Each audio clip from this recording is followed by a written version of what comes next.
It is wonderful to be here, and it's wonderful to see so many longtime friends. And I have to start out by thanking each and every one of you for what you do for the Republican Party. Can y'all hear me back there? I'm I'm a former teacher. I'm not old. I'm turning 40 this year, and you're invited. Yes, you are invited to my 40th birthday party.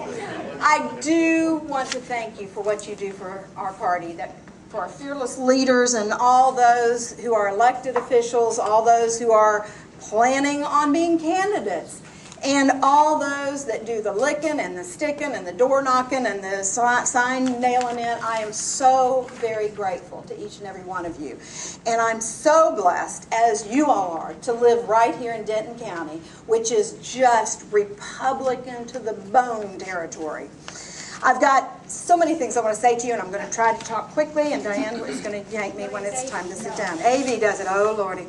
Well, my charge tonight is to talk to you about the legislative session, and I want to do that. But I want to talk to you, too, as a fellow Republican. I was a Republican way before I even thought about running for office, and I'm going to be a Republican long after I stop doing this. And I want to talk heart to heart with you all about some things that I see coming up. Let me talk first of all about the legislative session. It was every session's different. It was a very interesting session. In the Senate, we lost just one senator. We lost a Republican seat and had a Democrat replace it. And you would think that that's not a big deal, but it's a big deal. When you only have 31 of us, 11 can block any action in the Senate. It takes a 2/3 vote. And when we had one more, we could usually, well, not usually, sometimes get a Democrat to flip. It's real hard to get two of them to flip. And we lost some battles that we should have won. One of the most frustrating things to me as a senator today, let me back up. When I went into the Texas Senate, there were only 9 of us. It takes 11 to block action, and we were irrelevant. We were totally irrelevant. We had no statewide offices. We had neither leader of either house. And it was very frustrating. And I couldn't wait until we got into the driver's seat. Couldn't wait. Now, many of us have been working for years and years and years to become the dominant party in this state. And we are the dominant party. Well, I'm still waiting to put into action some of the things that we've been talking about for years and years. And I think it is so important that we do that now, or we're going to lose the majority. The public put us in with the confidence that we would do what we said we were going to do when we're campaigning. Texans are conservative. Texans believe in less government and family and personal responsibility and all those things that our party stands for. They put us in the driver's seat, but we still aren't there. And we're not there for a couple of reasons. We're not there, first of all, because we lost some seats in the House. The House is a one vote Republican majority, and on any given day you can have somebody sick or something going on, and it's much, much more difficult to pass good conservative legislation out of the House. In the Senate, like I said, we lost one seat, and it made a huge difference. One big, important issue that came up at the very beginning of the session in the Senate was voter identification. Talk to anybody and ask them if you should have to show, I think you should have to show a photo ID when you're voting. And I'm talking just Joe on the street, Jane on the street. Of course, you poll. 86% of all Texans think you should. The Democrats killed that. It took 3 days of constant day and night debate in the Senate. We wanted to just get it out of the way and move on with the legislation. We barely passed it, and I'll tell you, I almost voted against it.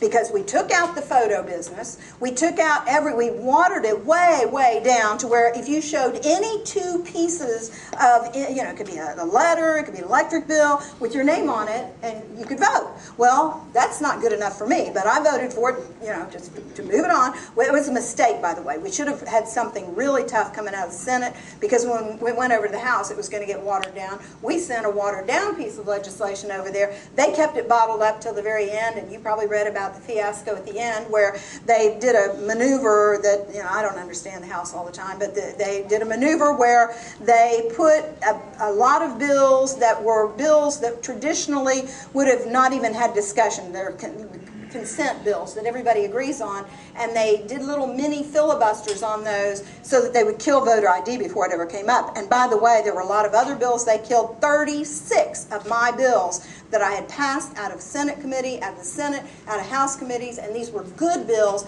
that didn't have opposition. And you know, we need to talk about some of the things that the Democrats are responsible for killing. But they killed voter ID. It did throw us into a special session because two of those issues that were killed were things that we had to renew. We had to go back in and make sure that the sunset legislation was renewed and the transportation bond approval was authorized. And we went back in 3 days and did that with no problem. But it is a shame that when we have a majority in this state, couldn't pass a voter identification bill. And there are many, many other things that we should be moving forward with that we're not, and it's because we need more of us. It would be very nice if all of us were you know, did what we tell people we're going to do in terms of the party being conservative and voting for less government, voting no on some things. I've been talking to groups sometimes claim, and it's true, that my best work in the Senate you will never read about because it's killing bills. There are many, many bills that you haven't seen become law because the longer you're down there, the more you find out ways to kill bills. And that's some of the best things I've done. We don't need a lot more bills. We need people to, you know, we've got good laws on the books. We need people to obey our laws, and we need to stop expecting government to solve all our problems for us.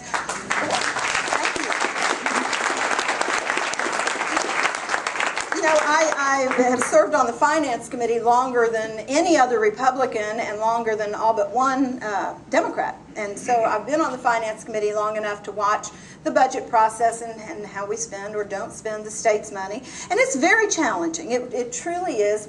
Our budget in the state of Texas last year, remember we meet every 2 years, and so we budget on a 2-year basis. Our budget was $182 billion. That is, if we were a nation, we would be the 9th largest economy in the world. And the responsibility that comes with that is huge. I have to tell you, it is very challenging to find where we could be more efficient and where we could eliminate spending and where we need to spend money. I do believe we have responsibilities and we need to pay for them. And we've got $182 billion to do that.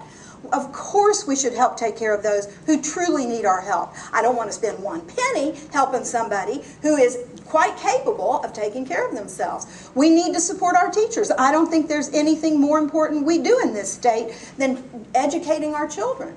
But you know, we need to remember that every penny we spend, somebody worked very hard to earn. Let me tell you about a few things that happened on the Finance Committee this session. And by the way, you cannot imagine what an honor it is to get this award from this group, because they make Republicans very uncomfortable sometimes, because you know, there are some votes that even some of my colleagues support, and it's nice to have somebody else conservative trying to shame them rather than me all the time. But stimulus was a great example. We, on Finance Committee, were presented the stimulus plan from our Legislative Budget Board for the state, for the Senate Finance Committee to look at. Now, the amount that Texas, we were allocated $16 billion. The proposal that was put in our hands was $12 billion, took up maybe 10 pages. $12 billion. As you can imagine, it was the Reader's Digest condensed version. I'm talking just broad categories. And it was put in our hands, and they you know, any discussion, let's vote.